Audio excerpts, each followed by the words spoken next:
Hello everyone, मैं रवि आप सभी का स्वागत करता हूं सिलेक्शन गुरुकुल के ऑनलाइन प्लेटफॉर्म पे।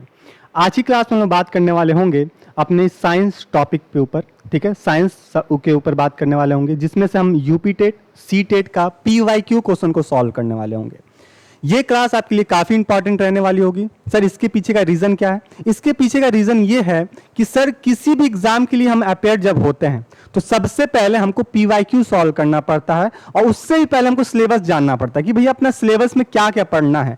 हम साइंस पढ़ने वाले होंगे यूपी टेट या सी टेट या फिर किसी अदर एग्जाम, वनडे एग्जाम के लिए, तो इस साइंस वाले पोर्शन में हमको कौन कौन सी टॉपिक को ज़्यादा देखना होगा, है ना। कौन कौन से टॉपिक अपने सिलेबस में देखे रखे हुए हैं, फिजिक्स से कौन कौन से हैं, केमिस्ट्री कौन से हैं, बायोलॉजी कौन से हैं, और किस टॉपिक से, किस पोर्शन से ज्यादा क्वेश्चन अराइज हो रहा है अपने एग्जाम में ज्यादा से ज्यादा नंबर अराइज कर रहा है। ठीक है, उसको हम देख रहे होंगे सर PYQ के माध्यम से। तो हम कुछ क्वेश्चन को सॉल्व करने वाले होंगे, और ये क्वेश्चन आपका तकरीबन 30 क्वेश्चन का सेट होगा। ये जो पेपर है आपका 30 क्वेश्चन का सेट है, और ये क्वेश्चन आपके लास्ट ईयर में सर्कुलेट हुए हैं, PYQ हैं। और ये आज जो क्लास होगा आपको काफी थोड़ा इजी भी लग सकता है, क्योंकि हम यहाँ पे पहले से क्वेश्चन जो भी आपका जो एग्जाम होते आ रहा है ना, लास्ट ईयर से, उन सब का क्वेश्चन का जो कलेक्शन है, इजी टू मॉडरेट की तरफ हम यहाँ पे बढ़ रहे होंगे। तो आज की क्लास का जो क्वेश्चन होगा, मैं उम्मीद कर रहा हूँ कि आपके लिए थोड़ा इजी लगेगा, लेकिन हाँ,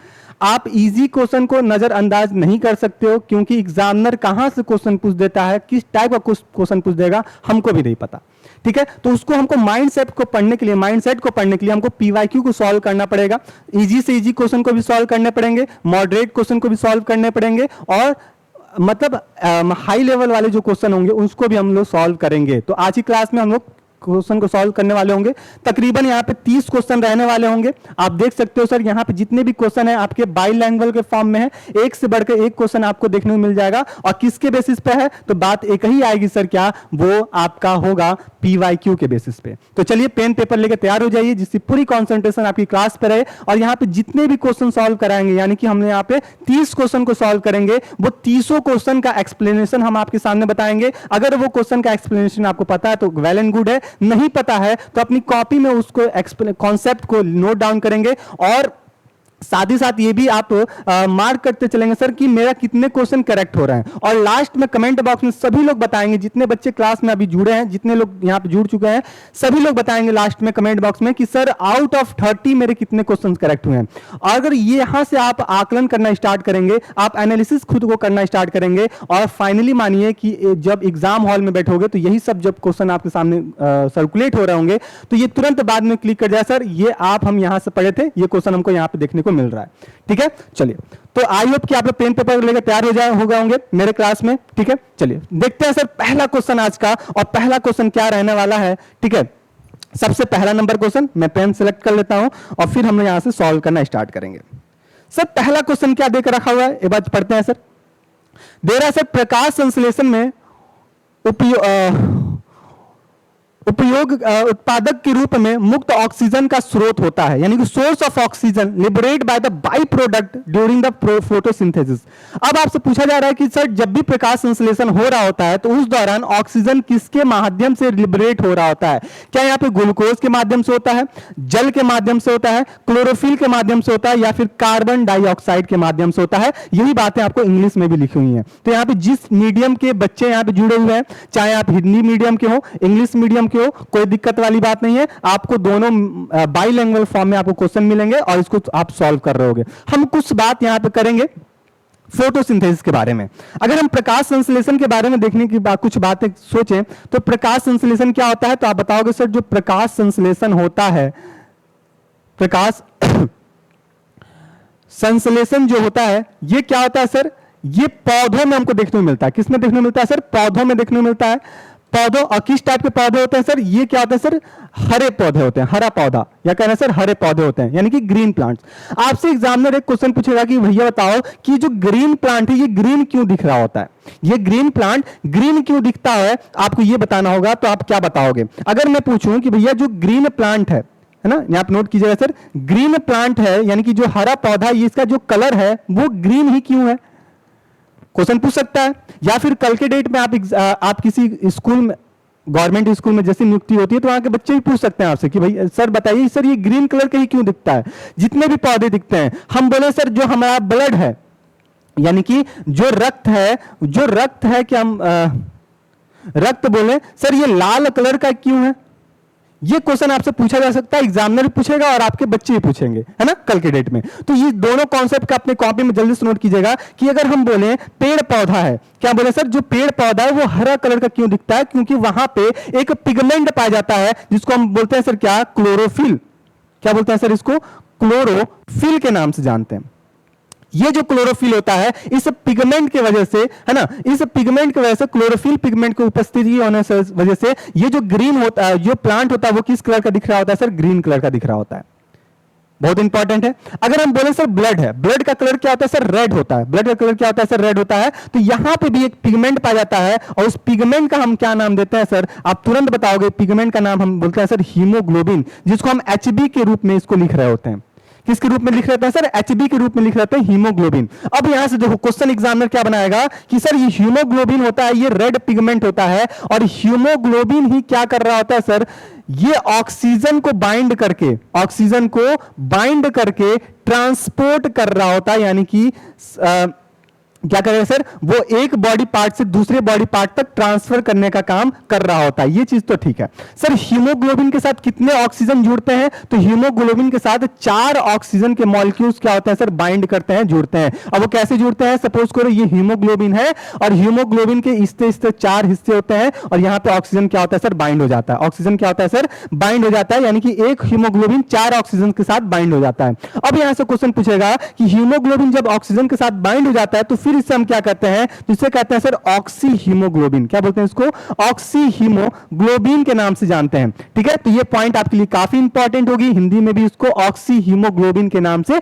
जानते हैं। कब, जब हीमोग्लोबिन ऑक्सीजन के साथ बाइंड हो जाता है तब। अगर मैं बोलूं कि हीमोग्लोबिन कार्बन डाइऑक्साइड के साथ बाइंड हो जाएगा तो वहां पे कार्बा अमाइनो हीमोग्लोबिन का नाम हम बोल रहे थे, जो कि काफी टॉक्सिक होता है। अगर इस क्वेश्चन की बात करें कि जो सोर्स क्या होता है ऑक्सीजन की लिबरेट करने के लिए, तो वो होता है सर वाटर। क्या होता है सर, वाटर, यानी कि जल की हम यहां पे बात कर रहे होते हैं। आई होप कि पहला क्वेश्चन आपका एकदम सिंपल था, आप इसको तुरंत इसको किक किए सर। यहां पे हम अपना पहला क्वेश्चन का पहला नंबर, हम 1 नंबर हम यहां पे गेन कर लिए। ठीक है, तो अपनी जो भी आप कॉपी लेकर बैठे हो, ये कॉपी में अपनी सारी बातें लिख लेंगे, नोट कर लेंगे और वहीं पे मार्क करेंगे सर मेरा पहला क्वेश्चन करेक्ट हो गया। बढ़ते हैं सर क्वेश्चन नंबर 2 पे। क्वेश्चन नंबर 2 है कि रक्त का वह घटक जो रक्त वाहिनियों में इसके थक्का बनाने को रोकता है। अब हम बोलें कि सर हमारे बॉडी में जो नस है, रक्त वाहिनियां हैं, उसमें क्या होता है सर, रक्त कभी थक्का नहीं जमता, ब्लड कभी क्लॉट नहीं होता है। लेकिन यही ब्लड जब एयर के कांटेक्ट में आता है तो वहां पे ब्लड क्लॉट होना स्टार्ट हो जाता है। अब उसके पीछे का रीजन क्या है, इंग्लिश में देख लेते हैं। The compounds of the blood that prevent it's the clotting it's interact the blood vessels. किसके माध्यम से ये क्लोटिंग नहीं होता है, जैसे हम बोले sir thrombin, heparin, haemoglobin, antibodies. अब देखो यहां पे 4 ऑप्शन आपके सामने रखा गया है। अगर हम बोले सर एंटीबॉडी के बारे में, एंटीबॉडी के बारे में कुछ बातें बताएं, तो ये एंटीबॉडी कहां बनता है, एंटीबॉडी का बनना कहां होता है, कहां बनता है ना, बनता कहां है, आपसे पूछ रहा जाए कि कहां बनता है बताओ, तो ये बनता कहां है, बी सेल के पास बनता है, यानी कि डब्ल्यूबीसी का जो लिम्फोसाइट होता है। आप बताओगे सर क्या, जो लिम्फोसाइट होता है, लिम्फोसाइट जो होता है, और ये लिम्फोसाइट यानी किसका हिस्सा है सर, डब्ल्यूबीसी को तो लिम्फोसाइट बोलते हैं, सफेद रक्त कोशिका, सफेद बोलते हैं ना, व्हाइट ब्लड सेल, सफेद रक्त कोशिका। अब इस लिम्फोसाइट के पास क्या होता है, एक बी सेल होता है। क्या होता है सर, बी सेल होता है, और यही बी सेल क्या बना रहा होता है सर, ये बी सेल प्रोड्यूस कर रहा होता है, कहें सर बना रहा होता है या कहें सर प्रोड्यूस कर रहा होता है सर, किसको प्रोड्यूस कर रहा होता है सर, किसको, एंटीबॉडी को। ठीक है, यही बी सेल रिस्पॉन्सिबिलिटी रखता है सर क्या, जितने भी फॉरेन पार्टिकल्स मतलब जितने भी जीवाणु हमारे बॉडी के अंदर इंटर करते हैं, हमारे शरीर के अंदर इंटर करते हैं, उससे लड़ने के लिए कौन आता है सर, बी सेल आता है। तो fight with infection, fight with infection. तो ये बात आप यहां पे ध्यान रखिएगा, यानी कि जो रोग होता है, रोगों से लड़ने में मदद करता है। ठीक है, मदद करता है। तो ये बात आप यहाँ पे बी सेल के बारे में जानोगे। हमसे पूछ रहा है कि हमारे रक्त वाहिनी में ब्लड वेसल्स में किसकी उपस्थिति होती है, तो हम बताएंगे हिपैरिन की उपस्थिति होती है। किसकी होती है सर? हिपैरिन की होती है, जो कि ऑप्शन नंबर 2 में होगा। ठीक है, ऑप्शन नंबर 2 में होगा। हिपैरिन की उपस्थिति की वजह से हमारे जो रक्त कोशिकाएं होती हैं, रक्त नलिकाएं होती हैं, है ना, धमनियां होती हैं, उसमें ब्लड क्या होता है सर? क्लॉट नहीं होता है। अच्छा, आपसे पूछा जाए कि जो आपसे पूछा जाए हीरोडिनेरिया, अब बोलो सर ये क्या है? हीरोडिनेरिया, कितने लोग को ये बात ध्यान में आ रहा है सर? हीरोडिनेरिया क्या होता है? आप बोलो सर हिंदी में इसको क्या बोलते हैं सर? देसी भाषा में इसको बोलते हैं सर क्या? जोंक। अब तो आपको समझ में आ गया होगा सर, जोंक।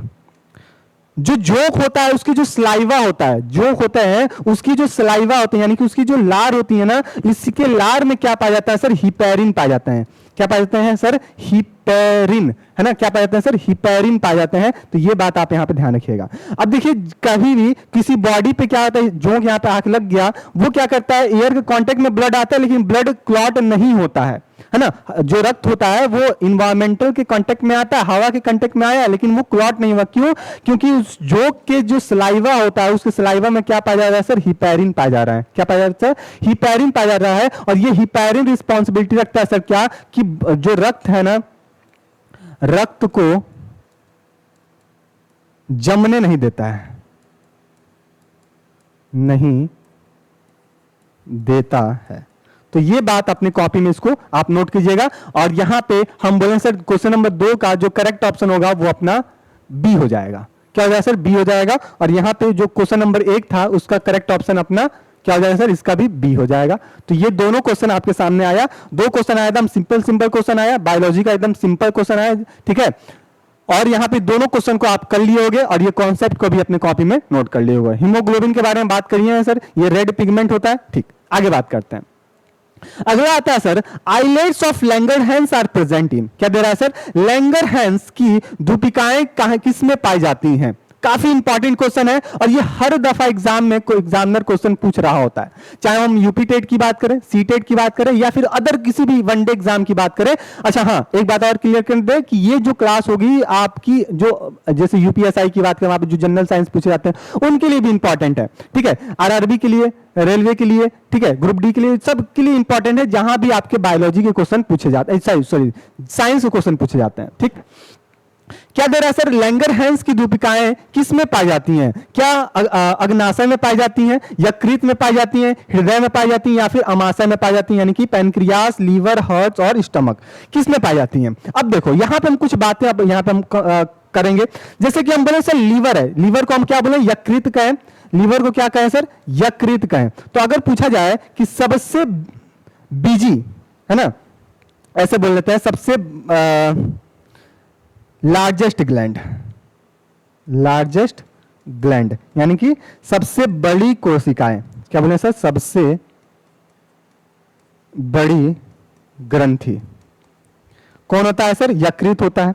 अगर बोले यकृत के बारे में, सबसे बीजी ऑर्गन कौन होता है? बीजी ऑर्गन बोले तो वो भी कौन होता है सर? लीवर होता है। ठीक है, यहां पे क्या होता है सर? रासायनिक क्रिया हो रही होती है,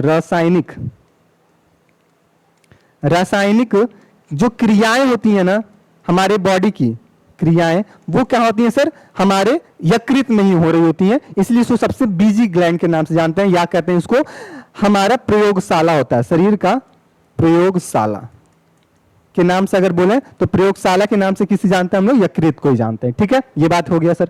अगर हार्ट की बात करते हैं, हृदय की बात करते हैं, तो अगर मानव की बात करते हैं, ह्यूमन की बात करते हैं, तो मानव में 4 कक्ष वाले, है ना, कितने होते हैं सर? 4 कक्ष वाले हृदय पाए जाते हैं, हृदय पाए जाते हैं। ठीक है, यानी कि यहां पे कितने होते हैं सर? 4 चैम्बर होते हैं। कितने होते हैं सर? 4 चैम्बर होते हैं। अब हार्ट के बारे में पूछा जाए कि जो मानव की जो हार्ट होती है उसकी कवरिंग क्या कहलाती है?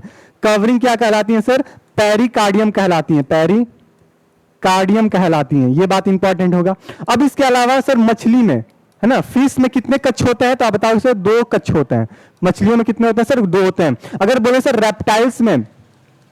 रेप्टाइल्स में कितने होते हैं सर? तो यहाँ पे 3 कच्छ होते हैं, यानी कि 3 चैम्बर होते हैं। लेकिन रेप्टाइल्स का एक एग्जांपल होता है सर क्रोकोडाइल, जिसको हम घड़ियाल, मगरमच्छ कहते हैं। यहां पे कितने होते हैं सर? 4 चैम्बर पाए जाते हैं ह्यूमन के जैसे। और अगर हम बोले सर मैमल्स हैं, क्या बोले सर मैमल्स हैं, और हम बोले सर बर्ड्स हैं। बर्ड्स मैमल्स में कितने होते हैं सर, 4 चैम्बर हमको यहां पे देखने को मिल रहा होता है। तो ये कॉन्सेप्ट आपके लिए काफी इंपॉर्टेंट होगा, ठीक है।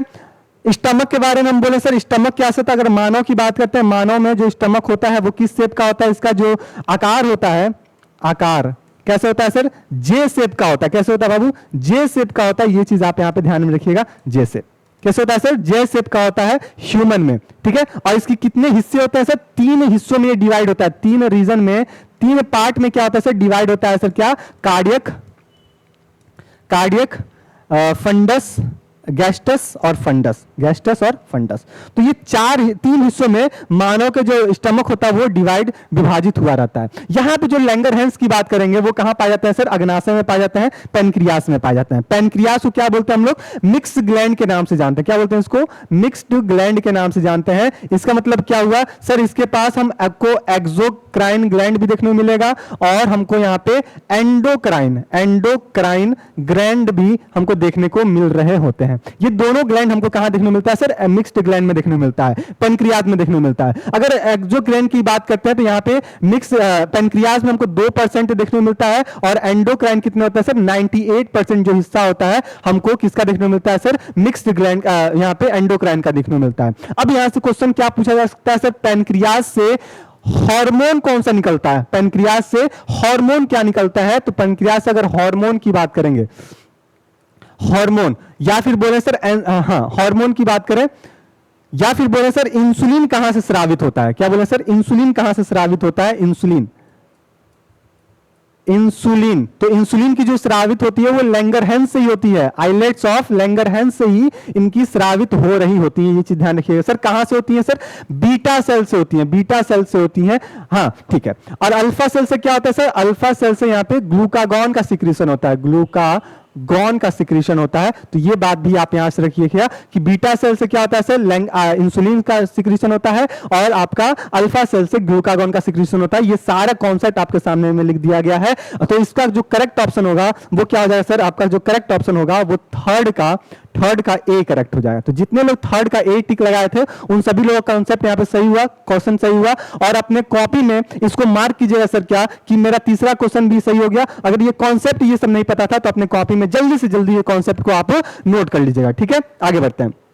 चौथा क्वेश्चन आता है कि एंजाइम्स आर केमिकल। क्या बोल रहा है सर, जो एंजाइम होता है रासायनिक रूप से क्या होते हैं। क्या ये जो एंजाइम्स होते हैं कार्बोहाइड्रेट होते हैं, क्या ये जो एंजाइम्स होते हैं अम्ल यानी कि एसिड होते हैं, या ये एंजाइम्स होते हैं प्रोटीन होते हैं, या फिर लिपिड होते हैं। तो एंजाइम्स के बारे में आपको बातें यहाँ पे बतानी है। तो आप पढ़े होंगे छोटे क्लासेस में, मतलब छोटे क्लास पढ़े थे कि जो एंजाइम्स होते हैं वो क्या होते हैं sir, enzymes, all enzymes are, ये स्टेटमेंट है एनसीईआरटी का, all enzymes are protein, all enzymes are protein, but all proteins are not enzyme। ठीक है, ये कॉन्सेप्ट आप छोटे क्लास में पढ़ के आए थे, यानी कि जितने भी एंजाइम होते हैं वो सबके सब क्या होते हैं, प्रोटीन होते हैं, सबके सब अमाइनो एसिड होते हैं, लेकिन सब अमाइनो एसिड प्रोटीन एंजाइम्स नहीं बन रहे होते हैं। ठीक है, ये बात आप यहाँ पे ध्यान रखिएगा। तो यहाँ पे जो करेक्ट ऑप्शन हो जाएगा अपना, यहाँ पे क्या होगा सर, प्रोटीन हो जाएगा। क्या हो जाएगा सर, प्रोटीन हो जाएगा। ये बात हो गया। अच्छा, कार्बोहाइड्रेट की बात की जा रही है, तो कार्बोहाइड्रेट हमारे माउथ में डाइजेशन होना स्टार्ट हो जाता है। अगर मैं बोलूं कि सर सबसे पहले कौन से फूड कंपोनेंट का डाइजेशन होना स्टार्ट होता है सर, स्टार्च का, है ना, स्टार्च का कहें सर, कार्बोहाइड्रेट का, स्टार्च नहीं कार्बोहाइड्रेट का, जिसको हम क्या बोलते हैं, मंद, है ना, मंद हिंदी में बोलते हैं। कार्बोहाइड्रेट का डाइजेशन जो होता है, इसका डाइजेशन, इसका पाचन कर लो ना, ऐसे कर लो, इसका पाचन, इसको कलर चेंज करते हैं। पाचन जो होता है मुंह से ही क्या होता है सर, मुंह से ही स्टार्ट हो जाता है, मुंह से ही क्या होता है सर, शुरू हो जाता है। यहाँ पे क्या होता है सर, जो लार होता है, सलाइवा होता है, वहां पे क्या होता है सर, टाइलिन जो एंजाइम होता है वो इसको डाइजेस्ट करने के लिए रिस्पॉन्सिबिलिटी रखता है। ठीक है, कई सारे ऐसे फूड होते हैं जो मुंह में रखते ही क्या होता है सर, गलना स्टार्ट हो जाता है। जैसे कि रोटी, रोटी को हम थोड़ा देर तक चबाएंगे तो उसमें से मीठा निकलने लगता है, यानी कि वहां पे डाइजेशन होना स्टार्ट हो गया है। ठीक, अगर प्रोटीन की बात करते हैं तो इसको हम क्या बोलते हैं, अमाइनो एसिड कहते हैं, अमाइनो एसिड कहते हैं। ठीक है, अमाइनो एसिड कहते हैं। ठीक, ये चीज है। अच्छा, क्वेश्चन पूछा जाता है कि अमाइनो एसिड में कौन से बॉन्ड पाए जाते हैं, किस बॉन्ड से ये अमाइनो एसिड बने होते हैं, तो बताओगे सर यहाँ पे पेप्टाइड बॉन्ड होते हैं। कौन से बॉन्ड होते हैं सर? पेप्टाइड बॉन्ड होते हैं। तो ये बात आप यहाँ पे ध्यान में रखिएगा पेप्टाइड बॉन्ड के बारे में। ठीक, अमाइनो एसिड कैसे बनता है सर? कार्बन के साथ एक अमाइन ग्रुप होना चाहिए, एक कार्बोक्सिलिक ग्रुप होना चाहिए, कम से कम कार्बन के साथ एक कार्बोक्सिलिक ग्रुप होना चाहिए और एक क्या होना चाहिए सर? NH3 अमाइन ग्रुप होना चाहिए। ठीक है, और इसके साथ क्या होता है सर? आपका एक वेरिएबल R देखने को मिलता है। तो ये क्या होता है सर? आपका अमाइनो एसिड बनके तैयार होता है। और यहां पे जो बॉन्ड होती हैं वो किसके माध्यम से होती हैं सर? पेप्टाइड बॉन्ड के माध्यम से ये आपस में जुड़ रही होती हैं। अगर हम अमाइनो एसिड की बात करते हैं, अमाइनो एसिड की बात करते हैं, ये चीज ध्यान रखिएगा, अमाइनो एसिड की बात करते हैं तो ये कितने अमाइनो एसिड है? तो अमाइनो एसिड कितने हैं सर? 20 अमाइनो एसिड है। कितने अमाइनो एसिड है सर? 20 अमाइनो एसिड है, जिसमें से जो 10 होता है वो एसेंशियल होता है। एसेंशियल मतलब हमारे लिए यूजफुल होते हैं, और जो 10 होता है वो नॉन एसेंशियल होता है। नॉन एसेंशियल का मतलब ये नहीं कि यूजफुल नहीं है, नॉन एसेंशियल का मतलब कि हमारे बॉडी में ही वो बन जाते हैं, लेकिन जो 10 ऐसे होते हैं जिसको हम क्या करना पड़ता है? बाहर से लेना पड़ता है। ठीक है, जब भी प्रोटीन का फॉर्मेशन होता है तो वहां पर अमाइनो एसिड की आवश्यकता पड़ रही होती है। ठीक, ये चीज आप यहां पे ध्यान में रखिएगा। तो इसलिए जो चौथा था अपना क्वेश्चन, चौथे का जो करेक्ट ऑप्शन हो जाएगा क्या? अपना सी हो जाएगा। ऑप्शन नंबर सी आपका यहां पे करेक्ट हो जाएगा। ठीक है, प्रोटीन। बात समझ में आ गया? अच्छा, लिपिड को ही हम क्या बोलते हैं सर? फैट कहते हैं। लिपिड को ही क्या कहते हैं सर? फैट कहते हैं, फैटी एसिड कहते हैं। ठीक है, तो लिपिड का जो पॉलीमर होता है वो फैट कहलाता है, अमाइनो एसिड का अमाइनो प्रोटीन, कार्बोहाइड्रेट का क्या होता है सर? ग्लूकोज होता है, ग्लूकोज। ठीक है, फ्रक्टोज, फ्रक्टोज और सुक्रोज। तो ये चीज आप यहां पे ध्यान में रखिएगा। ठीक है, अम्ल, अम्ल को क्या बोलते हैं? एसिड कहते हैं। अच्छा, अम्ल की बात करते हैं sir. PH paper, pH paper याद आ रहा है? पीएच स्केल, पीएच स्केल में 1 से लेके कितना होता है सर? 1 से लेके 14 तक होता है। बीच में क्या आता है सर? 7 आता है। तो 1 से 7 क्या होता है सर? एसिड होता है, अम्लीय होता है। और 7 से 14 क्या होता है सर? बेस होता है। और जैसे ही हम यहाँ पे पीएच स्केल में ऊपर की तरफ बढ़ते हैं तो यहाँ पे क्या होता है सर? एसिड यहाँ पे बढ़ते रहता है और ये इधर बढ़ते रहता है। ठीक है, यानी कि 2 पे आए, 3 पे आए, 4 पे आए, 5 पे आए। यह क्या आता है सर? एक का सबसे ज्यादा एसिडिक किसका होता है सर? 1 का होता है। और सबसे ज्यादा बेसिक किसका होता है सर? 14 का होता है। ये बात ध्यान रखिएगा।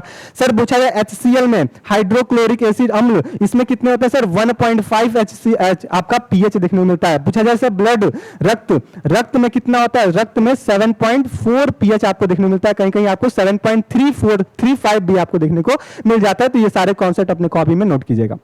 बढ़ते हैं सर क्वेश्चन नंबर 5 पे। क्वेश्चन नंबर 5 है कि which of the following acid is also A vitamin? निम्नलिखित में से कौन सा अम्ल विटामिन भी है?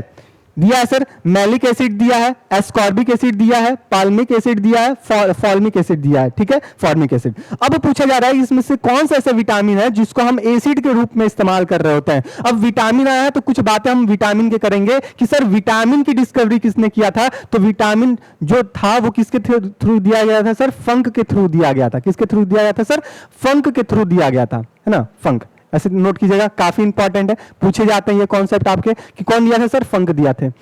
सर ये विटामिन कितने रूप में डिवाइड करते हैं? तो 2 रूप में इसको क्लासिफाई कर रहे होते हैं। पहला जो होता है उसको हम बोलते हैं sir fat soluble vitamin, fat soluble, जिसको हम क्या बोलते हैं सर? वसा, वसा घुलनशील, वसा घुलनशील,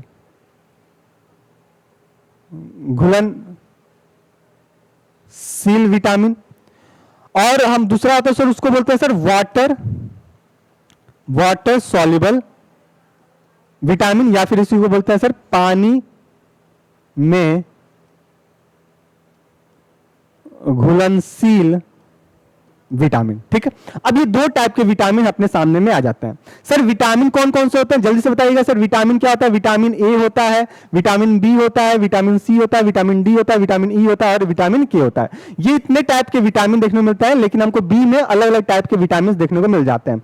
अब पूछा जाता है सर क्या क्वेश्चन कि कौन से विटामिन फैट सॉल्युबल वाले हैं, कौन से विटामिन वाटर सॉल्युबल वाले हैं? तो ये क्वेश्चन हमसे पूछे जाते हैं। तो ये क्वेश्चन में कई बच्चे कंफ्यूज होते हैं और गलत आंसर लगा के आ जाते हैं। तो आपको कंफ्यूज होने हम नहीं देंगे। एक छोटा सा ट्रिक याद कीजिएगा कि भैंस गई पानी में। क्या याद करेंगे सर? भैंस गई पानी में। ठीक है, ये लाइन अगर याद करके रखे हो तो आपका फैट सॉल्युबल कौन है, यानी कि वसा घुलनशील कौन है, और पानी में घुलनशील कौन विटामिन है, आप यहां पे तुरंत बता दोगे। सर मैं बोलूं कि भैंस लिखा हुआ है, भैंस को कैसे लिखते हैं सर, बी से अगर इंग्लिश में लिखना चाहे तो बी से लिखने जाएंगे, और स को कैसे लिखेंगे सर, सी में लिखेंगे, बी और सी। और ये बी और सी, भैंस कहां गई है सर, पानी में गई है, यानी कि जो बी और सी होते हैं वो पानी में घुलनशील वाले होते हैं, पानी में घुलनशील वाले होते हैं, तो ये चीज आप घुलनशील, ठीक है, पानी में घुलनशील वाले विटामिन होते हैं। अब बी और सी के अलावा जितने भी विटामिन आपके सामने आते हैं, जैसे कि हम बोले विटामिन ए हो गया, विटामिन डी आ गया, विटामिन ई आ गया, विटामिन के आ गए, ये सभी के सभी क्या से होते हैं सर, ये वसा घुलनशील होते हैं, वसा में घुलनशील वाले होते हैं। बात समझ में आ गया। चलो अब इसके अलावा क्या क्वेश्चन पूछा जाता है कि विटामिन ए का क्या नाम होता है, विटामिन ए को हम बोलते हैं सर रेटिनॉल, नॉल के नाम से जानते हैं, जो कि रतौंधी के लिए, तौंधी के लिए रिस्पॉन्सिबिलिटी रखता है। विटामिन बी को क्या कहते हैं सर, विटामिन बी को थायमीन कहते हैं, थायमीन कहते हैं, ये चीज ध्यान रखिएगा। इसी से क्या होता है सर, विटामिन बी में ही बेरी बेरी डिजीज होता है, क्या होता है sir, beri beri disease cause होता है विटामिन बी वाला। विटामिन सी की बात करते हैं सर, विटामिन सी की बात करते हैं तो इसको बोलते हैं एस्कॉर्बिक एसिड, एस्कॉर्बिक एसिड के नाम से जानते हैं। और यहां से क्या होता है सर, स्कर्वी होता है, स्कर्वी होता है, ठीक है, यानी कि मसूड़े से क्या आने लगता है सर, खून आने लगता है। विटामिन डी की बात करते हैं, विटामिन डी को क्या बोलते हैं, कैल्सीफेरॉल कहते हैं, कैल्सीफेरॉल के नाम से जानते हैं। और यहां से क्या होता है सर, रैकेट्स होता है, रैकेट्स है ना, हड्डियां कमजोर हो जाती हैं, हड्डियां टेढ़ी हो जाती हैं, ये चीज आप ध्यान रखिएगा। फिर इसी तरह विटामिन ई है, विटामिन ई जो होता है उसको ब्यूटी विटामिन कहते हैं, स्किन के लिए रिस्पॉन्सिबिलिटी रखता है। विटामिन के है, काफी इंपॉर्टेंट है विटामिन के, विटामिन जो के होता है उसको वो क्या करता है सर, ब्लड को क्लॉट करने के लिए, ब्लड को थक्का जमाने के लिए रिस्पॉन्सिबिलिटी रखता है, ब्लड क्लॉटिंग विटामिन कहते हैं, यानी कि रक्त को थक्का जमाने में, थक्का जमाने में काम कर रहा होता है, तो ये चीज आप यहां पे ध्यान रखिएगा। अब इसमें देखो कौन सा एसिड की हम बात किए सर, यहां पे विटामिन जब सी हम पढ़ रहे थे तो इसको क्या बोले सर, एस्कॉर्बिक एसिड बोले हैं। तो ऐसे विटामिन जो कि एसिडिक इन नेचर के होते हैं वो कौन होता है सर, एस्कॉर्बिक एसिड होता है। यानी कि ऑप्शन नंबर जितने लोग 2 बताए हैं एस्कॉर्बिक एसिड, उन सभी का ऑप्शन यहां पे करेक्ट हो गया होगा। और जिन लोग को ये कॉन्सेप्ट नहीं पता था अपने कॉपी में जल्दी से नोट कीजिएगा इसको, ठीक है। और आप क्या कीजिएगा सर, क्वेश्चन नंबर 5 का यहाँ पे ऑप्शन नंबर 2 आपका यहाँ पे, यानी कि बी आपका यहाँ पे क्या हो गया, आप क्या कीजिए, एक अलग से कॉपी बनाइए, एक अलग से स्पाइरल कॉपी बनाइए साइंस के लिए, ठीक है। और उसमें जितने भी कॉन्सेप्ट बताएंगे, जितने भी प्रैक्टिस करेंगे आपको उसी में करना होगा। इसी तरह आप हिंदी की अलग कॉपी बनाइए, इसी तरह आपके मैथ्स है तो मैथ्स के लिए बनाइए, इसी तरह इंग्लिश है तो इंग्लिश के लिए बनाइए, ठीक है। अलग अलग स्पाइरल कॉपी बनाइए और जितने भी आपको कंटेंट बताया जा रहा है, समझाया जा रहा है, वो सारे सारे उसमें आप नोट करते हुए चलिएगा। क्वेश्चन नंबर 6 के बात है, 6 निम्नलिखित में कौन सा पेट्रोलियम का अवयव नहीं है, क्या दे रहा है, which of the following is not a consequent of the petroleum. काफी इंपॉर्टेंट है, क्या पैराफिन वैक्स नहीं है, कॉक नहीं है, लुब्रिकेटिंग ऑयल नहीं है, या फिर पेट्रोल नहीं है। आपको यहां से बताना है कि यहां पे पेट्रोलियम का अवयव नहीं है। तो इसकी हम बात करें सर, यहां पे क्या ऑप्शन करेक्ट होगा, तो आप बताओगे सर ये कॉक होता है। क्या होता है सर, कॉक होता है, जो कि पेट्रोलियम का अवयव नहीं होता है। बाकी आप बताओगे सर यहां पे पैराफिन की बात कर रहे हैं सर, पैराफिन वैक्स की बात कर रहे हैं, पैराफिन वैक्स की बात कर रहे हैं। अब बात करें sir lubricating oil, lubricating oil की बात कर रहे हैं, ये भी पेट्रोलियम का अवयव है। या कहें सर पेट्रोल, तो ये तो ऑलरेडी है ही, तो ये सभी के सभी हैं, लेकिन यहां पे कॉर्क नहीं है। जब कॉर्क नहीं है तो हमको यही बताना है। अच्छा एक चीज ध्यान रखिएगा कि एग्जाम हॉल में आप लोग बहुत कंफ्यूज हो जाते हो। क्यों कंफ्यूज हो तो यहां पे दिया है सर अवयव, पेट्रोलियम का अवयव, बस आप इतना देखें पेट्रोलियम का अवयव है, आप तुरंत देखते हो सर पैराफिन वैक्स है, हाँ इसी को टिक लगा देते हैं। आप आगे पूरा क्वेश्चन नहीं पढ़ते, आगे नहीं दिया हुआ था, आगे क्या नहीं दिया हुआ है सर, नहीं दिया हुआ है, यानी कि हमको यहाँ पे गलत दिखाना था। और आप दूसरों की गलती निकालने में आगे रहते हो, इस क्वेश्चन की भी गलती निकालने में आगे रहेंगे। सबसे पहले हम देखेंगे सर क्या हमको पूछा, क्या सही पूछा है कि गलत पूछा है ना, सही पूछा है कि गलत पूछा है, नॉट दिया तो हमको नहीं बताना है। तो ये कॉक जो होते हैं वो नहीं होते हैं। बात आया समझ में, यानी कि छठे का जितने लोग क्या बताया सर, बी बताए, उन सभी का ऑप्शन यहां पे क्या हुआ सर, करेक्ट हुआ। बढ़ते हैं आगे 7 पे।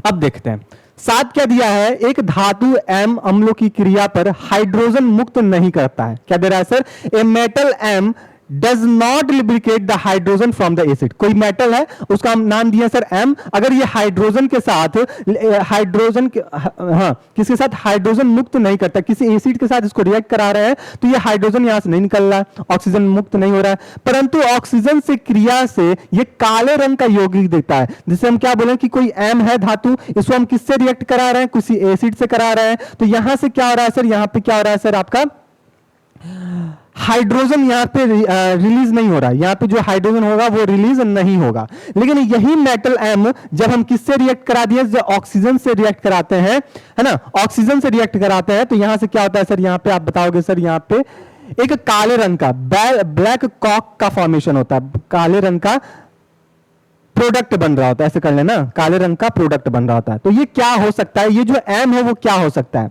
अगर हम बोले कि अगर हम मैग्नीशियम को एसिड के साथ रिएक्ट कराएंगे, मैग्नीशियम को एसिड हाइड्रोजन के साथ रिएक्ट करते हैं, आप कंप्लीटली ऑक्सीजन या कहना सर एसिड के साथ रिएक्ट करें, तो वहां पे बोले सर आपका, जैसे सपोज करो ये देखो, जैसे हम बोले मैग्नीज है, इसको हम HCl से रिएक्ट कराते हैं, तो ये कंप्लीटली हाइड्रोजन यहां से रिलीज नहीं हो पाएगा, कंप्लीटली हाइड्रोजन यहां से रिलीज नहीं हो पाएगा। लेकिन वहीं पे जब हम कॉपर को रिलीज कराते हैं, कॉपर को ऑक्सीजन से रिलीज कराएंगे, तो ये पूरी पूरी तरह से क्या होगा सर, ये काले रंग का बनाएगा, जिसको कॉपर ऑक्साइड कहते हैं। और ये कॉपर ऑक्साइड का रंग कैसा होता है सर, काला होता है। कैसा होता है सर, काला रंग का होता है। ये चीज आप यहां पे ध्यान में रखिएगा। तो यहां पे जो करेक्ट ऑप्शन हो जाएगा वो कॉपर हो जाएगा, ऑप्शन नंबर 1 आपका यहां पे करेक्ट हो जाएगा, ऑप्शन नंबर 1 आपका यहां पे क्या होगा सर, करेक्ट होगा। तो 7 का जितने लोग यहां पे 1 बताए हो, उन सभी का ऑप्शन यहां पे क्या होगा सर, करेक्ट हो जाएगा। मजा आ रहा है क्वेश्चन देख के, ये सब PYQ वाले क्वेश्चन है, और PYQ के क्वेश्चन के साथ साथ आपको एक्सप्लेनेशन भी भर भर के यहां पे मिलने वाला होगा। आप यहां से अपने कॉन्सेप्ट को पूरी तरीके से यहां पे कर पाओगे। आगे देखते हैं, निम्नलिखित में से किसमें परमाणुओं की संख्या अधिकतम होगी।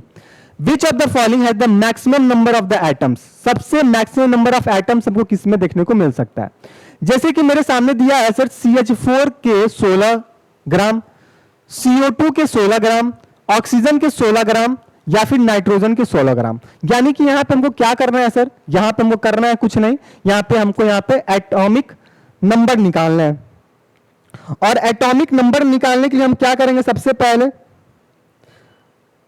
नंबर ऑफ एटम्स क्या होते हैं, mass upon the atomic mass, क्या होता है सर, हाँ नंबर ऑफ एटम, हम बोले सर क्या, नंबर ऑफ एटम, यानी कि हम किसकी बात कर रहे हैं सर, परमाणु की संख्या, परमाणु की संख्या, परमाणु की संख्या की बात करते तो ये क्या होता है sir, mass upon atomic mass. क्या होता है sir, mass upon atomic mass. लेकिन ये तो हमको अभी दिया नहीं है, चलो ठीक है, हमको क्या देना है कि बताना है कि क्या CH4 को हम सॉल्व करेंगे, यहां पे 16 कार्बन निकलेंगे, ग्राम निकलेंगे इसको, या फिर हम बोले कि सर CO2 को सॉल्व किया तो 14 ग्राम मिले, किसको सॉल्व करें तो 14 ग्राम मिलेंगे। ठीक है, अगर हम नाइट्रोजन को उठाते हैं, सबसे पहले हम नाइट्रोजन को उठाएं, तो नाइट्रोजन की जो एटॉमिक नंबर होती है कितनी होती है बाबू, जल्दी बताओ, तो 14 होती है। और 14 और कितनी मॉलिक्यूल्स है यहाँ पे 2 है, तो ये कितने हो जाएंगे सर, 28 हो जाएंगे। हमको लाना कितना था, 16 लाना था, तो ये पहला ऑप्शन अपना यहाँ पे गलत हो जाएगा, ये गलत हो गया, 16 नहीं आ रहा है, हमको लाना कितना, 16। चलो ऑक्सीजन की बात करते हैं, तो ऑक्सीजन का कितना होता है सर, एटॉमिक नंबर 16 इसका होता ही है, और 16 में 2 है तो इसका हो गया सर 32, ये भी तो नहीं है, तो ये ऑक्सीजन भी नहीं होगा। इस टाइप के क्वेश्चन को आपको सॉल्व करना पड़ेगा। कार्बन डाइऑक्साइड है, कार्बन डाइऑक्साइड को देखते हैं सर, कार्बन की संख्या कितनी होती है सर, कार्बन डाइऑक्साइड, कार्बन की संख्या कितनी होती है 12, ऑक्सीजन की होती है सर 16, और ऑक्सीजन 16 है तो इसको मल्टीप्लाई कर दिया 2 से, तो ये कितना हो गया सर 12 गुणे 32, और इस तरह ये हो जाएगा सर कितना, 12 गुणे 32, और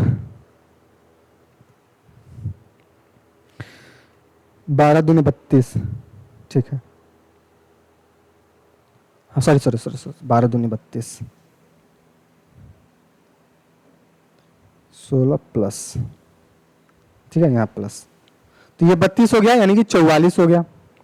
ठीक है, क्या दे रहा है सर, अधिकतम संख्या दे रहा है ना, अधिकतम संख्या। ठीक है, अधिकतम संख्या, सबसे ज्यादा संख्या किसका हो रहा है। फिर CH4 आया, अपने पास क्या आया था सर, CH4 आया, CH4, हाँ मीथेन। कार्बन का वैल्यू कितना होता है सर, CH4 में कार्बन की अगर बात करें तो कितना होता है, 12 होता है, बोला सर हाँ 12 होता है। हाइड्रोजन कितना होता है, 1 होता है, और हाइड्रोजन की नंबर कितनी है, 4 है। सॉल्व किया इसको, 12 + 4 यानी कि कितना हो गया, 18, नहीं सॉरी 16 हो गया, 12 + 4 16। अब देखो हमको क्या बोला है सर, यहां पे जो मीथेन है इसका जो नंबर आया तो कितना आया है सर, अपना 16 आया है, ठीक 16 आया है। ऑक्सीजन में कितना, कार्बन डाइऑक्साइड का कितना आता है, आया है सर 44 आया है। ऑक्सीजन में कितना आया है सर, बोले सर ऑक्सीजन का 32 आया है। और नाइट्रोजन में कितना आया सर, 28 आया है। अब बोल रहा है कि बताओ कि सबसे अधिकतम संख्या, परमाणु की सबसे अधिकतम संख्या किसकी होगी, परमाणु की सबसे अधिकतम संख्या किसकी होगी, तो किसकी दिख रही है सर, 44 वाला ही तो दिख रहा है, 44 वाला ही दिख रहा है ना सबसे ज्यादा, और 44 वाला सबसे ज्यादा किसका है, तो आप बताओगे सर जो 44 वाला है वो किसका है, अपना कार्बन डाइऑक्साइड का है। तो अधिकतम संख्या किसकी हो जाएगी सर, कार्बन डाइऑक्साइड की हो जाएगी। किसकी हो जाएगी सर, कार्बन डाइऑक्साइड की हो जाएगी। ऑप्शन नंबर बी अपने यहां पे क्या होगा सर, करेक्ट हो जाएगा।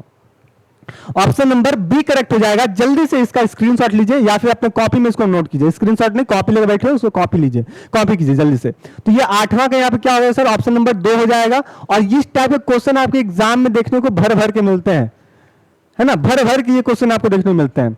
इस टाइप के केमिस्ट्री के क्वेश्चन, परमाणु संख्या किसकी ज्ञात करना और किसकी संख्या सबसे ज्यादा है उसको ज्ञात करना आपको यहाँ पे देखने को मिल रहा होता है, ठीक। तो यहाँ पे जितने लोग बी बता रहे हो सभी का ऑप्शन यहाँ पे करेक्ट होगा। बढ़ेंगे हम लोग क्वेश्चन नंबर 9 पे। क्वेश्चन नंबर 9 है अपने पास, दे रहा है सर एथिलीन और एसिटालीन को प्रयोगशाला में किसके द्वारा विभेदित किया जा सकता है, मतलब किसके द्वारा इसको हम सेपरेट कर सकते हैं। तो सबसे पहले आपको पता होना चाहिए इसका फॉर्मूला क्या होता है, ठीक है। इथेलीन का फॉर्मूला क्या होता है और एसिटाइल क्या बोले सर इसको, एसिटाइलिन का फॉर्मूला क्या होता है। तो जब भी हम एथिलीन की बात करते हैं, किसकी बात करें सर, एथिलीन की बात करते हैं, इथाइलिन की बात करते हैं। और एक किसकी हम बात की है सर, एक हम बात की है सर एसिटिलीन की बात की है, ठीक है। क्या बोले सर इसको, एसिटालीन की बात कर रहे हैं। इसका सबसे पहले हमें केमिकल फॉर्मूला पता होना चाहिए। तो हम अगर बात करते हैं सर किसकी, हम बात करें सर एथिलीन की, तो इसकी फॉर्मूला होता है सर C2H4। कभी आपको कल के डेट में फॉर्मूला पूछा जाए तो आप यहां से बता सकते हो। एसिटाइलिन की बात करें तो यहां पे C2H2 होता है, C2H2 होता है। अब देखो ये बोला गया है इसको हमको अलग करना है, क्या करना है सर, इसको अलग करना है। और कहां अलग कर रहे हैं सर, प्रयोगशाला में कर रहे हैं, प्रयोगशाला में इसको हम क्या कर रहे हैं सर, अलग कर रहे हैं। अब किसके माध्यम से कर पाएंगे, तो किसके माध्यम से कर पाएंगे, तो टॉलेंट रिएजेंट के माध्यम से इसको क्या कर पाएंगे सर, हम सेपरेट कर पाएंगे। तो टॉलेंस अभिक्रिया, क्या लिखोगे यहाँ पे, किसके माध्यम से इसको सेपरेट किए, तो टॉलेंस अभिक्रिया के माध्यम से। क्या लिखेंगे सर, टॉलेंस अभिक्रिया, क्रिया के माध्यम से इसको क्या कर पाएंगे, हम सेपरेट कर पाएंगे। तो आपसे क्वेश्चन यही पूछा था कि एथिलीन और एसिटाइलिन को हमको अलग करना है प्रयोगशाला में, तो किसके माध्यम से कर पाएंगे, तो टॉलेंट रिएजेंट के माध्यम से कर पाते हैं। यानी कि 9वां का यहाँ पे कितना हो जाएगा, ऑप्शन नंबर ए आपका यहाँ पे करेक्ट हो जाएगा। ये चीज याद रखिएगा। चलो क्वेश्चन नंबर 10 पे आते हैं। दिए गए यौगिकों में से किस यौगिक में ऑक्सीजन की ऑक्सीकरण संख्या 2+2 की है। Which of the following given compound oxidation number of oxygen is the +2। अब दे रहा है सर इसको अगर हम सॉल्व करें तो +2 आ जाए, किसको सॉल्व करें तो +2 आ जाए। तो सबसे पहले हमको ध्यान रखना पड़ेगा सर क्या, कि हेलोजन कौन क्या होती है और हेलो एंजाइम्स क्या होते हैं। ऑक्सीडेशन संख्या कितनी लानी है हमको, 2 लानी है। क्या लानी है सर, ऑक्सीडेशन संख्या, ऑक्सीडेशन कितनी लानी है सर, +2 लानी है, +2 लानी है।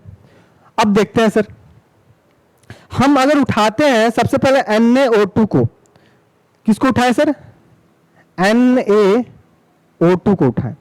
तो जो सोडियम होता है इसको हम किस में लिखते हैं सर, +1 में लिख रहे होते हैं। सोडियम कैसा है, एक हेलोजन, इसको +1 में लिख रहे होते हैं। चलो ठीक है, सॉल्व करते हैं इसको। तो 1 प्लस ऑक्सीजन कैसा है सर अपना, यहाँ पे x है, ऑक्सीजन x है ना। लेकिन यहाँ पे N2, हाँ चलो ठीक है, x है इक्वल टू 0। इसको सॉल्व किया तो x इक्वल टू कितना आएगा, -1 आएगा। तो ये तो होने से ना रहा, हमको लाना कितना था, +2 लाना था। अब N2O को देखते हैं, Na2O को देखते हैं सर। Na कितना है सर, ये दो सोडियम 2 है, 1 प्लस का 1, और हम किए सर इसको x से मल्टीप्लाई इक्वल टू 0। इसको सॉल्व किया तो 2 प्लस का x इक्वल टू 0। अब इसको सॉल्व करें तो x इक्वल टू -2 आ गया, लेकिन हमको लाना किसका था, +2 लाना था। ये भी अपना क्या गया, टाटा बाय बाय हो गया। ये भी वही प्रक्रिया होगी, यहां पे भी नहीं हो पाएगा सर। सॉल्व करके देख लेते हैं सर, देख लो NaO3 है, तो यहां पे क्या होगा सर, +1 प्लस 3x, तो ये हो जाएगा अपना 4x। ये भी नहीं हो पाएगा, गलत है। FO2 बच रहा है, इसको देख लेते हैं सर।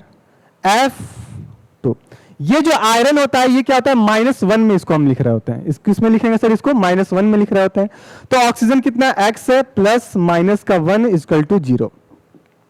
x को 1 को उधर भेजेंगे तो कितना हो जाएगा, हाँ यहाँ पे कितनी है सर, 2 है। यहाँ पे कितना है सर, फ्लोरीन अपने पास 2 है।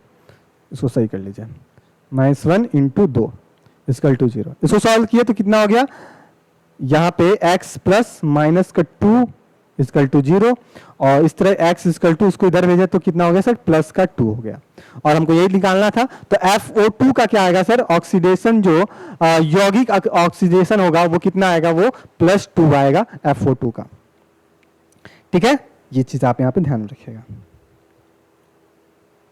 आगे बढ़ते हैं हम लोग। तो यहाँ पे जो 10वें का जो करेक्ट ऑप्शन होगा वो डी होगा, यानी कि 4 होगा। ये बताइए आप, अभी तक हम लोग 10 क्वेश्चन सॉल्व किए, 10 क्वेश्चन में मजा आया है कि नहीं आया है? और यहां से हम उम्मीद लगा के चल रहे हैं कि आपका 10 में से 8 और 9 के रेशियो में आप लोग यहाँ पे चल रहे होंगे।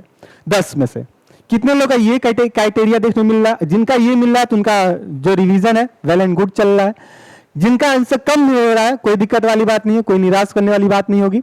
हम लोग अगले क्लासेस में उसको और अच्छे से करेंगे और उसको और रिवीजन करेंगे कि जब भी हम अगले क्लास में अपना प्रैक्टिस पेपर लेकर आए, आप लोग उसको 30 में से 30 करके आप आगे बढ़ते हैं। दिया है सर क्या, घरेलू वायरिंग में अर्थ वायर, जो हम लोग घर में जो वायरिंग होता है उसमें अर्थ वायर होता है। 3 वायर होता है, एक जो होता है वो लाल कलर का होता है, एक जो होता है वो नीला कलर का होता है, और एक जो होता है वो किस कलर का होता है सर, हरा कलर का होता है। वायरिंग आप लोग देखे होंगे सर, ये 3 तरह का तार अपने घर में वायरिंग होता है। अब दे रहा सर जो अर्थ वायर का कलर क्या होता है, अर्थ वायर का कलर क्या होता है, क्या ये काला होता है, हरा होता है, सफेद होता है, लाल होता है? जो लाल होता है ये क्या होता है सर, पॉजिटिव वायर होता है। क्या होता है सर, ये पॉजिटिव वाला होता है। अगर बोले कल काला है, नीला है, तो वो क्या होगा सर, वो निगेटिव वाले होते हैं। लेकिन जो ग्रीन वाले होते हैं उसको हम क्या बोलते हैं सर, जो ग्रीन वाले होते हैं, यानी कि जो हरे रंग के जो तार होते हैं, हरे रंग के तार जो होते हैं, तार ये कैसे होते हैं, ये अर्थ वायर कहलाते हैं। क्या कहलाते हैं सर, इसको अर्थ वायर कहलाते हैं, अर्थ वायर। ठीक है, क्या बोलते हैं इसको, अर्थ वायर के नाम से जानते हैं। यही अर्थ वायर रिस्पॉन्सिबिलिटी रखता है, अगर हमारे घर में वोल्टेज तेज आ जाता है तो वो वोल्टेज उस तार में जाता है और फिर वो धरती में चला जाता है। ठीक है, तो अर्थ वायर किस तरह का होता है सर, हरा कलर का होता है। और अपना जो भी इंस्ट्रूमेंट हम इस्तेमाल कर रहे थे, equipment, fridge, TV, cooler, AC, वो उसको जलने से बचा देता है। ठीक है, तो ये बात आप यहाँ पे ध्यान रखिएगा। तो 3 कलर के तार होते हैं। तो 11 का यहाँ पे जितने लोग 2 बता रहे थे सभी का ऑप्शन यहाँ पे क्या होगा सर, करेक्ट हो जाएगा। 12 पे आते हैं हम लोग।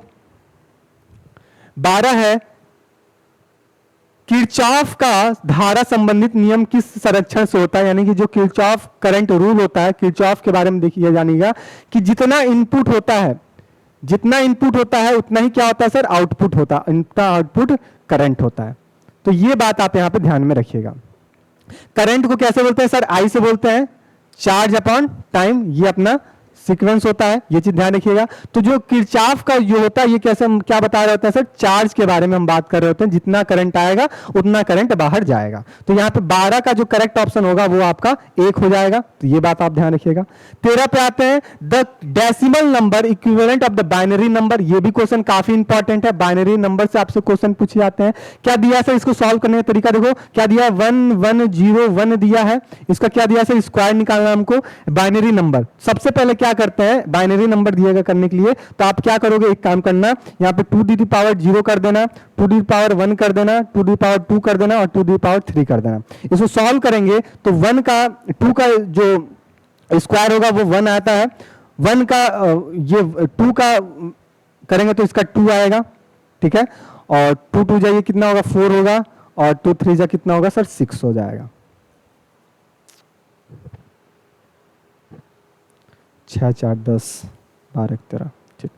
अब इसका क्या करेंगे, इसमें मल्टीप्लाई कर देंगे, इसका इसमें क्या कर देंगे, मल्टीप्लाई कर देंगे। तो मल्टीप्लाई करके देख लेते हैं सर, मल्टीप्लाई किए तो 1 का 1 में मल्टीप्लाई करें तो 1 आ जाएगा, 2 में 0 का मल्टीप्लाई करें तो कितना हो जाएगा भाई, बताओ जल्दी से बताओ, एक सेकंड।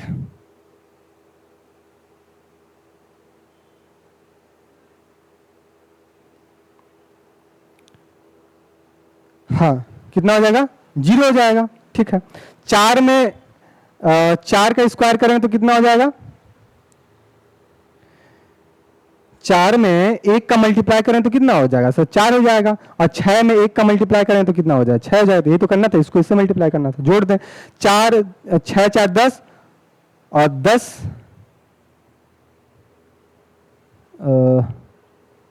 सॉरी यहाँ पे 8 होगा ना, 2 का स्क्वायर कर रहे हैं तो 8 होगा ना, 8, हाँ, तो 8 4 12 12 1 13, 13 नंबर आएगा इसका, ऑप्शन नंबर ए अपना यहाँ पे क्या होगा सर, करेक्ट हो जाएगा। आगे बढ़ते हैं, रेशम पालन क्या कहलाता है, बहुत अच्छा क्वेश्चन है, काफी इंपॉर्टेंट क्वेश्चन है, स्टार लगाइएगा कि सेरिक फार्मिंग क्या कहलाता है, तो उसको क्या बोलते हैं sir, sericulture, pisciculture, agriculture, apiculture. तो जब भी हम सेरिकल्चर सिल्क की बात करते हैं, रेशम की बात करते हैं, रेशम पालन की बात करते हैं, तो इसको क्या कहते हैं, हम इसको हम क्या बोलते हैं सर, सेरिकल्चर के नाम से जानते हैं। क्या बोलते हैं इसको, सेरिकल्चर के नाम से जानते हैं, ठीक है। अगर बोला जाए कि एपीकल्चर में क्या होता है, उसको इंग्लिश में लिख देते हैं, एपीकल्चर में क्या होता है, तो आप बताओगे सर इसमें फार्मिंग किया जाता है, फार्मिंग किया जाता है, ठीक है। अगर बोला जाए कि पीसी कल्चर क्या होता है, पीसी कल्चर क्या होता है, तो इसमें क्या होता है, मछली पालन करते हैं, मछली पालन कर रहे होते हैं, अगर बोला जाए क्या एपीकल्चर क्या होता है, एपीकल्चर क्या होता है, ठीक है, तो इसमें हम बोलते हैं सर क्या, मधुमक्खी का पालन करते हैं, मक्खी का पालन कर रहे होते हैं। ये चीज आप यहाँ पे ध्यान रखिएगा इसके बारे में। तो यहाँ पे जो करेक्ट ऑप्शन हो जाएगा क्या हो जाएगा सर, सेरिकल्चर हो जाएगा, ऑप्शन नंबर 1 अपना यहाँ पे क्या होगा सर, करेक्ट हो जाएगा। तो 14 का अपना 1 करेक्ट हो जाएगा। 15 पे आते हैं सर क्या, all organism belong to the kingdom Protista are, Protista जगत में संबंध रखने वाले समस्त जीवधारी कैसे होते हैं, क्या ये मल्टी सेलुलर प्रोकैरियोट होते हैं, यानी कि बहुकोशिकीय प्रोकैरियोटिक होते हैं, एक कोशिकीय प्रोकैरियोटिक होते हैं, बहुकोशिकीय यूकैरियोटिक होते हैं, या फिर एक कोशिकीय यूकैरियोट होते हैं। सबसे पहले प्रोकैरियोट की बात करते हैं, तो प्रोकैरियोट में क्या आते हैं, जितने भी जीवाणु होते हैं, बैक्टीरिया होते हैं, वो सारे के सारे किसमें आते हैं, प्रोकैरियोट में आते हैं।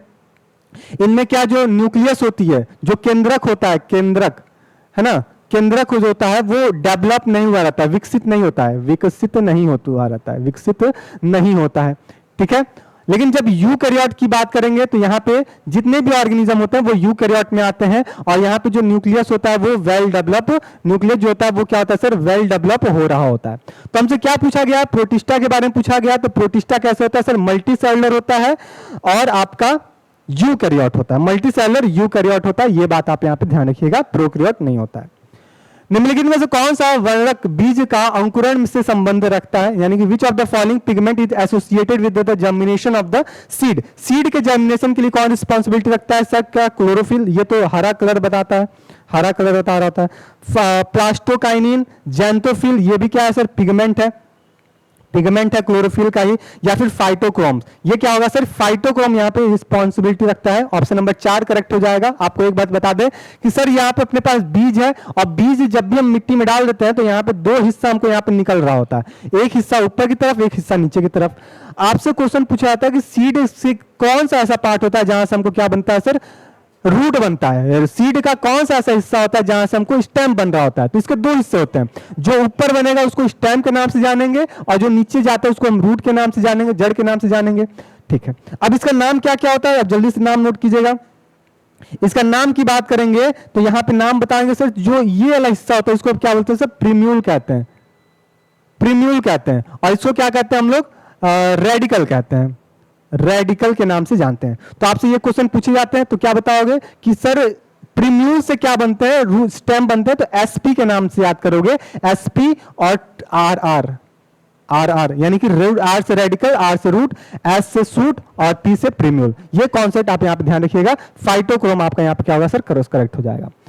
आगे बात करेंगे, the tissue that connect the one bone to the another bone. क्या दे रहा है सर, एक हड्डी दूसरे हड्डी से जुड़ रही होती है, one bone connect to another bone, इसको क्या कहते हैं।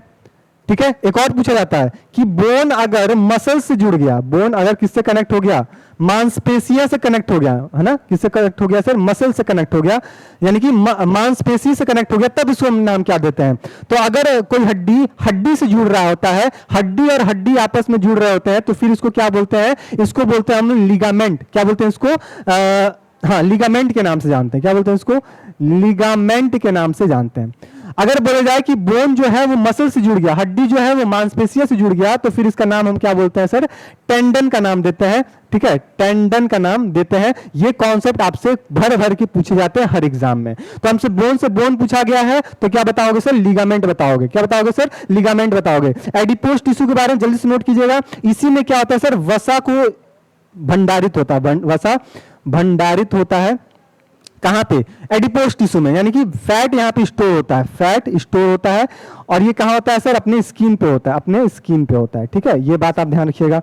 एपिथेलियम जो होता है वो आउटर लेयर होता है, आउटर लेयर होता है ना, अब बाहरी परत होता है, ये चीज ध्यान रखिएगा। जो कार्टिलेज होता है, जो कार्टिलेज होता है उसको हम क्या बोलते हैं, सॉफ्ट बोन्स के नाम से जानते हैं, सॉफ्ट बोन कहते हैं। ये बात आप यहां पे ध्यान में रखिएगा, सॉफ्ट बोन। जैसे कि हमारी जो नाक की हड्डी हो गया, गले की हड्डी हो गई, ये क्या होती है सर, कार्टिलेज होती है। ठीक है, आगे बढ़ते हैं 18 पे। बीजों का जरायुज है ना, अंकुरित होता है। Viviparous germination of the seeds occur by. ये जो वीवी पैरस होता है सीड का, वो किससे हमको देखने को मिलता है, तो बताओगे सर ये राइजोफोर से देखने को मिलता है। कैसे मिलता है सर, राइजोफोर से देखने को मिल रहा होता है।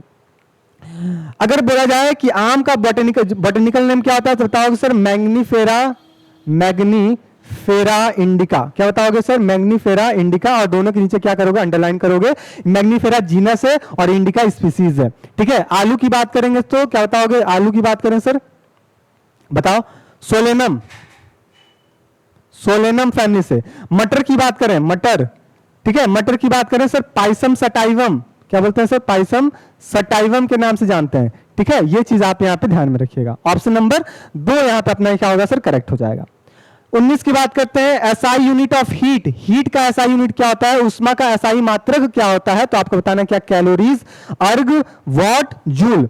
तो यहां पे क्या ऑप्शन अपना करेक्ट हो सकता है सर, हीट का एसआई यूनिट। ठीक है, हीट का एसआई यूनिट क्या होता है आपको यहां पे बताना है। ठीक, अगर एसआई यूनिट ऑफ हीट की बात करते हैं, उष्मा का मात्रक की बात करते हैं, मात्रक, तो वो क्या होता है सर, जूल होता है। क्या होता है सर, जूल होता है। आपसे क्वेश्चन क्या पूछा जाता है कि भैया बताओ एक जूल में कितना अर्ग होता है, कितना अर्ग होता है। दूसरा क्वेश्चन ये पूछा जाता है कि एक कैलोरी में कितना जूल होता है। ठीक है, तो ये क्वेश्चन आपसे पूछे जाते हैं। तो क्या बताओगे सर, अगर पूछा जाए कि एक जूल में कितना अर्ग होता है, तो 10⁻⁷ अर्ग होता है। एक कैलोरीज में कितने जूल होते हैं, तो 4.18 जूल होते हैं। तो ये दोनों डाटा अपने कॉपी में नोट कीजिएगा। और यहां पे जो करेक्ट ऑप्शन हो जाएगा वो ऑप्शन नंबर 4 हो जाएगा, जूल हो जाएगा। आगे बढ़ जाते हैं 20। यदि पी एफ ए क्रमशः दाब बल क्षेत्रफल, यानी कि ये क्या है सर, दाब है, ये क्या है अपना बल है, और ये क्या है अपना क्षेत्रफल है, ठीक है, एरिया है, को प्रदर्शित करते हैं, तो अगर हम इसको एक साथ हम इसको रिलेशनशिप बताने के लिए आए तो हम इसको क्या बता सकते हैं, ये आपको यहां बताना है, ठीक है, क्या बता सकते हैं ये आपको बताना है। चलो सबसे पहले हम बात करेंगे सर क्या, सबसे पहले हम बात करेंगे आपका एफ की, यानी कि हम बात करेंगे दाब की। तो जो दाब होता है वो क्या होता है, एक अदिश राशि होता है, यानी कि एक तरह क्या होता है सर, वेक्टर होता है। तो वेक्टर को, दाब को जब भी हम लिखेंगे, यानी कि एफ को जब भी हम लिखेंगे तो वो कैसे लिखेंगे, ऐसे वेक्टर बनाएंगे। इसी तरह हम बोले सर क्या बल है, तो बल क्या होता है, स्केलर क्वांटिटी होता है, स्केलर क्वांटिटी होता है, सदिश राशि होता है। और आपका जो क्षेत्रफल होता है, क्षेत्रफल भी क्या होता है सर, सदिश राशि होता है, यानी कि स्केलर क्वांटिटी होता है। तो जब भी लिखने को आएंगे, यहां पे देखो ये पी पे वेक्टर लगा हुआ है तो ये अपना गलत हो गया। क्वेश्चन को एलिमिनेट कीजिए, ये देखो यहाँ पे कोई एफ पे वेक्टर लगा ही नहीं है, एफ जो कि वेक्टर है ये भी गलत हो गया। ये एफ पे वेक्टर है लेकिन ए पे भी वेक्टर लगा दिए, ये भी गलत हो गया, यानी कि ऑप्शन नंबर 3 अपने यहाँ पे क्या हो जाएगा, करेक्ट हो जाएगा, P equal to F upon A, और एफ पे क्या होगा सर, ये वेक्टर होगा। ये रिलेशनशिप हम यहाँ पे इसको बता पाएंगे। आगे बात करते हैं, यदि 5 सेकंड की एक वस्तु का संवेग 10 मात्रक से बढ़कर 25 मात्रक हो जाता है, यानी कि हम बोले कि 10 मात्रक से बढ़कर कितना हो गया सर, ये 25 पे चला गया, ठीक है, तो कार्यरत बल क्या होगा। The momentum of the body increase 10 to 25 unit in the 5 second, then the working of the force act to be. हम क्या बोलते हैं सर, इसको कैसे लिख सकते हैं सर, 10 + 25, 10 से बढ़कर कितना हो गया, 25 हो गया, कितने मिनट में हुआ, तो 5 सेकेंड में हुआ। इसको सॉल्व करते हैं सर, सॉल्व करें, ऐसे कर लो ना, हम बोलेंगे कि 25 से बढ़ के कितना गया था, 10 गया था, 5 सेकंड में गया था, तो इसको सॉल्व किया तो 5 या 15/5 आया, काटे तो 3 बार में कट गया, यानी 3 यूनिट का इसका हमको बल देखने को मिलेगा। कितना मिलेगा सर, 3 यूनिट का मात्रा का देखने को मिलेगा। ऑप्शन नंबर ए अपने यहाँ पे क्या होगा सर, करेक्ट हो जाएगा। आगे बात करते हैं question number 22, mica is use to cooking the utensil because of, क्या दे रहा है, खाना बनाने के लिए बर्तन का में अभ्रक का उपयोग होता है, क्यों। अब अभ्रक का इस्तेमाल क्यों किया जाता है बर्तन में, ऑप्शन पढ़ते हैं, उष्मा तथा विद्युत दोनों का संचालित होगा। अगर उष्मा भी आ रहा है, विद्युत भी आ रहा है, तो सपोज को हम इंडक्शन में खाना बना रहे हैं तो हमको तो लाइट मार देगा, तो ये ऑप्शन अपना क्या होगा सर, गलत हो जाएगा। Good conductor of both heat and electricity, heat तो ठीक है, इलेक्ट्रिसिटी नहीं होनी चाहिए। Bad conductor of heat and good conductor of electricity, अब सोच के देखो, हम बर्तन रख दिए, बर्तन गर्म हो ही नहीं रहा है, लेकिन उसमें इलेक्ट्रिसिटी आ गया, क्या हम खाना बना पाएंगे, टच करें तुरंत हमको लाइट मार देगा, ये भी बात गलत है। Bad conductor of both heat and electricity, अगर दोनों के लिए ये बैड कंडक्टर हो गया कि भैया वहां पे हीट जा ही नहीं रहा है, जब हीट नहीं जाए तो बर्तन अपना गर्म होगा ही नहीं, चलो ठीक है, तो ये भी बात अपनी क्या होगी सर, गलत हो जाएगी। इसलिए हम माइका का इस्तेमाल क्यों करते हैं, क्योंकि ये गुड कंडक्टर होता है हीट का, जल्दी गर्म हो जाता है, लेकिन बैड कंडक्टर होता है इलेक्ट्रिसिटी का, यही बात अपनी क्या होगी सर, करेक्ट होगी। उष्मा का सुचालक तथा विद्युत का कुचालक होता है। ऑप्शन नंबर 4 अपने यहाँ पे क्या होगा सर, करेक्ट हो जाएगा। ऑप्शन नंबर 4 अपना करेक्ट हो जाएगा। 5 पे आते हैं, प्राकृतिक रबड़ का एकलक यानी कि मोनोमर होता है, क्या होता है प्राकृतिक रबड़ का मोनोमर, क्या ये यहाँ पे टेरिलीन होता है, आइसोप्रीन होता है, बताओगे ऑरिन होता है या फिर नियोप्रीन होता है, तो आप बताओगे सर यहाँ पे नियोप्रीन होता है, ठीक है, नियोप्रीन होता है। ऑप्शन नंबर 4 आपका करेक्ट हो जाएगा। 24 पे आते हैं, सर्वाधिक कवंथनाक वाले यौगिक कौन से होते हैं, यानी कि which compound the highest boiling point, सबसे हाईएस्ट बॉइलिंग पॉइंट किसकी होती है, तो ये होती है सर आपका एन पेंटेन की, किसकी होती है सर, एन पेंटेन की सबसे हाईएस्ट बॉइलिंग पॉइंट हमको देखने को मिल जाती है, ठीक है, सबसे हाईएस्ट पॉइंट किसकी मिलेगी, एन पेंटाइल की मिलेगी। सबसे पहले क्या होता है सर, एन पेंटाइन होता है, एन पेंटेन होता है, फिर कौन आते हैं सर, फिर आते हैं आपका आइसोपेंटेन, आइसोपेंटेन, ठीक है, फिर कौन आते हैं सर, इसके बाद आता है सर, बताओ सर नियोपेंटेन, फिर आते हैं सर आपके ब्यूटेन, ठीक है, तो सबसे हाईएस्ट पॉइंट किसकी होगी बॉइलिंग की, तो एन पेंटेन की होगी। तो ऑप्शन नंबर यहाँ पे आपका क्या होगा सर, ऑप्शन नंबर 4 आपका यहाँ पे क्या होगा सर, करेक्ट हो जाएगा। आगे बढ़ते हैं, क्या दिया है sir, the number of the an electron in molecules of the atomic compound is, aromatic यौगिक के अणुओं में इलेक्ट्रॉनिक की संख्या होती है, कितनी होती है, तो ये हमेशा ध्यान रखिएगा 4n+2 की होती है, एनसीईआरटी की लाइन देके रखी हुई है। ऑप्शन नंबर ए आपका करेक्ट हो जाएगा। 26 पे आते हैं, Rutherford alpha particle scattering experiment the result into the discovery of, Rutherford के जो अल्फा कण है प्रकीर्णन प्रयोग में परिणाम स्वरूप खोजा था, किसका खोज किया था, क्या इलेक्ट्रॉन को खोज किए थे, तो ये बात ठीक है सर, इलेक्ट्रॉन की खोज किए थे। परमाणु के नाभिकी का भी खोज किए थे, किसके पूछ रहा है सर, अल्फा पार्टिकल्स का पूछ रहा है, ध्यान दीजिएगा, इलेक्ट्रॉन गलती से मत लगा दीजिएगा, अगर पूरा डायरेक्ट अल्फा वहां पे नहीं दिया रहता तो हम वहां पे इलेक्ट्रॉन लगा सकते थे, लेकिन यहां पे अल्फा पार्टिकल्स दिया, अल्फा पार्टिकल्स देगा तो हम किसकी बात करेंगे sir, number nucleus of atoms की बात कर रहे होते हैं, किसकी बात कर रहे होते हैं सर, न्यूक्लियस ऑफ एटम्स की बात कर रहे होते हैं, यानी कि ऑप्शन नंबर 2 अपना यहां पे करेक्ट हो जाएगा। 27 की बात करते हैं, निम्न में से कौन सा विषमागी मिश्रण नहीं है, यानी कि which of the following is not a heterogeneous mixer, यानी कि हेट्रोजीनस मिक्सर नहीं है, यानी कि ये बात करें सर, हम किसकी बात करें, धुआं की बात करें, तो धुआं यानी कि स्मोक हेट्रोजीनस है, हेट्रोजीनस नोट कर लेते हैं ना, हेट्रोजीनस की बात करें तो यहां पे आपका स्मोक हो जाएगा, धुआं हो जाएगा, फिर बताओगे सर यहां पे जेल ही हो जाएगा और यहां पे मिल्क हो जाएगा, लेकिन यहां पे आपका हवा जो है वो हेट्रोजीनस मिक्सर नहीं है, ऑप्शन नंबर 4 अपना यहां पे करेक्ट हो जाएगा।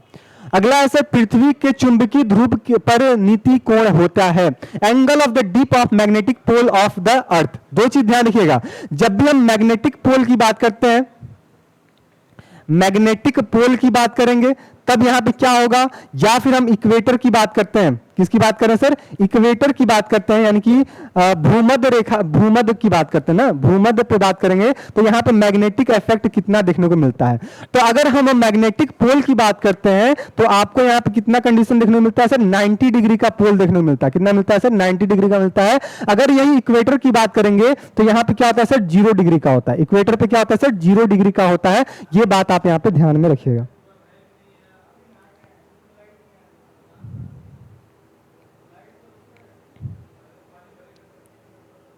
ठीक है, इक्वेटर पे क्या होता है, ये 0 डिग्री का होता है।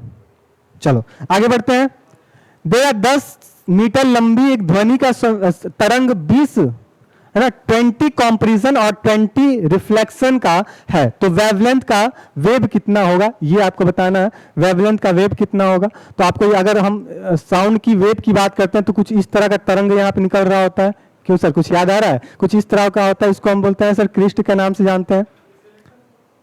ठीक है, तो ये चीज आप यहां पे ध्यान में रखिएगा। तो यहां पे हम क्या करें, कितना है सर, 1 आर 1 कॉम्प्रेशन प्लस 1, और इसका मतलब क्या होता है 1 मीटर का, ठीक, वेवलेंथ। तो यहां पे क्या है सर, 20 + 20 है और प्लस इक्वल टू 10 है, ठीक है, तो ये 40 और प्लस 10 कितना हो जाएगा सर, 50 हो जाएगा। तो ये 50 सेंटीमीटर का वेग यहाँ पे वेवलेंथ यहाँ पे बना रहा होगा।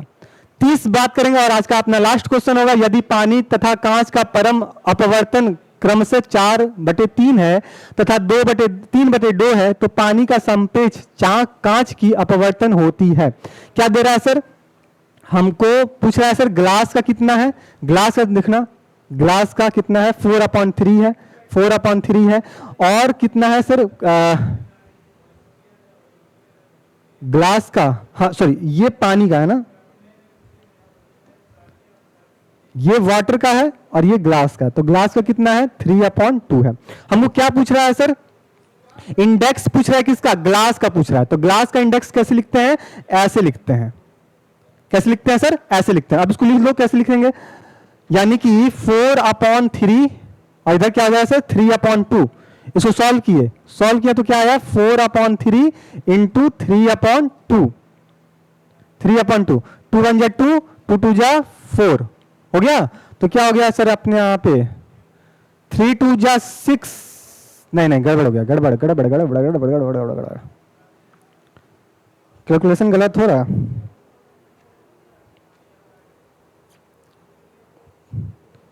ग्लास का पूछ रहा है ना, तो 3 अपॉन ग्लास का पूछ रहा है, अच्छा हाँ गलत गड़बड़ हो गया, क्या पूछ रहा है सर हमसे, ग्लास का पूछ रहा है। तो ग्लास का सबसे पहले क्या है 3/2 है, और नीचे क्या है अपने पास 4/2 आया। चलो इसको यहां पे सॉल्व करते हैं, तो क्या आ जाएगा 3/2, और इधर क्या हो जाएगा सर, इसको उल्टा कर दिए, तो उल्टा किए तो ऊपर चला गया 2/3